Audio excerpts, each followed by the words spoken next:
Good evening. My name is Nehora, and I am honored and deeply moved to be here today and share my story with you. I'm 20 years old, a staff sergeant reserved in the border police. I live in Mevaseret Zion with my amazing parents, who are the reason I'm standing here today, and my three sisters. As I stand here today, my heart is pounding, not from the excitement, but from the responsibility to bring my story, which also the story of many others. A story of pain, loss, and struggle, but also of courage. Tonight is Lag BaOmer, a holiday of light and fire that brings warmth, hope, and faith.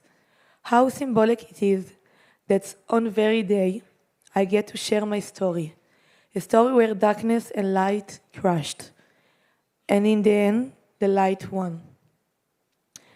In 2016, there was a terror attack in Jerusalem.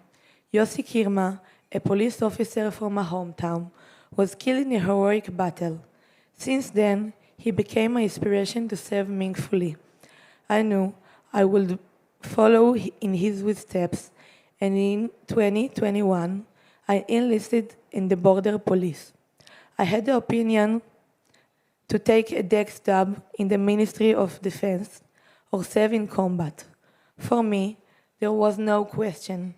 I always knew I belonged where I could give the most, not behind a desk, but in the field, where I was needed. My parents didn't like the idea. They were scared, like any parents will be. We even argued about it, but they quickly realized I was driven by a deep sense of mission. I was stationed in Jerusalem, one of the most complex and intense places in Israel. I served in the Old City, a beautiful, holy, and dangerous place. And then came the moment that changed my life. November 17, 2021, it was a regular shift in the hospice junction near Damascus Gate. My teammate Avior and I had been stationed there for 4 hours. We were alert, focused. Suddenly, a 16-year-old boy in hoodie passed us. Nothing suspicious. Just 3 seconds later, the video.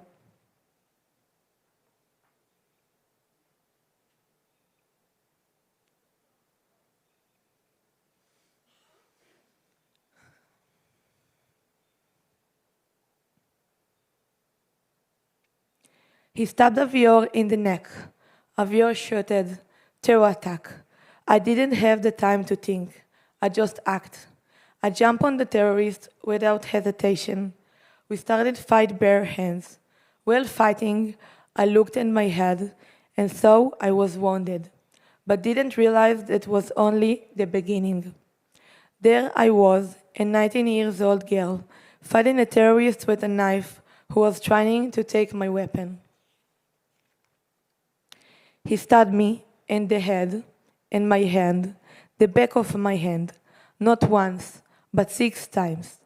At the moment, I felt nothing, no fear, no pain, just one goal, to save everyone.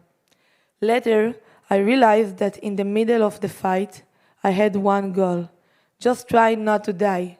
It'd be over soon. A rabbi from the near yeshiva neutralized the terrorist. He saved my life. I stayed standing over the terrorist with my foot to make sure he wouldn't get up. That's when I understood I was bleeding from my head, from my hand. Medical teams arrived, paramedics. I stayed awake the whole time. I was even helping them help me. But once the adrenaline stopped, the fear came.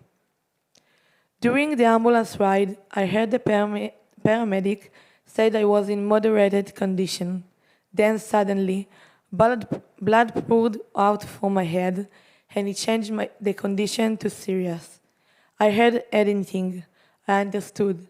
In my heart, it was crying inside, but I couldn't respond. My phone kept ringing. Everyone was calling, but one ringtone stood out, my mom's. And at 19, I couldn't even lift my hand to answer. We reached the trauma unit at Hadassah Hospital. I was dazed. Dozens of doctors around me. The doctor handed me the phone. I called my mom. I cried. They took the phone away. The doctor said, I don't want her to remember any of this, and took me into the surgery. When I woke up, I couldn't speak. I could only hear the monitors, beeps, and feel things connected to me. I tried asking for my mom, but I couldn't. I fell asleep and woke up again. Luckily, a border police officer was by my side, a commander, but also a true friend. He went and told my mom, Nehora is awake. Over the next 2 days, hundreds of officers came to visit. The border police commander, the head of the police, friends for life. And from there, began the recovery. A year and a half of OT therapy, pain, fear, scares, both physical and emotional. A 15-centimeter scare on my head, 3 more major scares, stitch in my hand. But above all, a scare in my heart. Still, I refuse to stay behind or be confused by the pain. I choose to return, to fight. Exactly 1 year after my injury, I stood with the head of the police in an emotional ceremony. In front of many brave officers, I received a Tur Mofet medal from the President of Israel, a moment etched in my memory. That's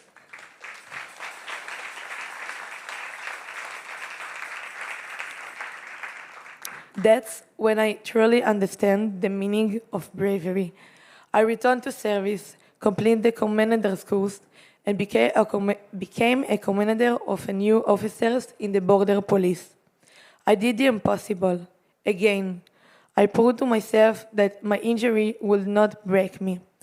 Then came the October 7, 2023, the massacre. 2 days before my official release from my service, my heart broke all over again. I realized how fragile life is, how everything can be lost in a moment. My foreign commander, Rotem Levy, was murdered at the Nova Festival. Raz Mizrahi, a Belev Echad member, also murdered. Roman Geldel, a border police combat instructor who trained me, killed in a heroic battle in Kibbutz Niram. So many people I loved, knew, pieces of my heart, gone in one day. It brought me back to my own attack, the smell of blood, the scream, the fear, the pain, the loss. And once again, I was reminded how fragile life is. A month into the war, I made the decision to leave the border police, and then I found Belev Echad, an organization of wounded warriors, but even more so, people who choose life. When I arrived, I was lost, at home, after a full service, mentally shaken, after a war, quiet outside, but it's a storm inside. I was looking for a place that understood and found a home. Not just a place, but a family, friends, sisters, and brothers. A shared language without words. A place that embraces you even in silence. Through Belev Echad, I found lifelong friends. And with Belev Echad, I'm standing here today. Being there helped me heal emotionally. And through my pain, I want to help others. So I joined the staff at Belev Echad. I'll help new members settle in, schedule therapy, physical and mental, and most importantly, find a space that would love and embrace them like I was embraced. The organization gave me so much power that I even went back to do 5 more months of reserve duty because I couldn't just sit on the sidelines. Belev Echad gave me the strength to return and give back. When I wake up and go to sleep, I knew I have a place to go. a place where I belong, where everyone around me has in their own story. I don't feel different. I don't have to hide anything. I can just be me. Knowing I have a place like that that cares about every little thing saved my life. And just like it saved mine, it saved the hearts of everyone there. Because we are all the same, going through the same process in our own way. The programs at Belev Echad, the events, the project, the people, and our home in Kiryat Ono saves life. And I stand here today, no for pity. I'm not a victim, I'm a fighter, not just in battle, but in spirit. I fight for hope, for strength, for a story we all share. And you are forever part of us. Belev Echad, the delegation, and you, give me the strength to share our pain and our power. You may be far away, but your hearts are with us. Every letter, every donation, every hug, it's felt. Because of you and because of Belev Echad, we have the strength to get up, to believe, to keep choosing life. So I'm here to say thank you. Thank you for seeing us. Thank you for believing in us. Thank you for strengthening us even from afar. We are strong because you are with us. And I'm strong because I didn't give up.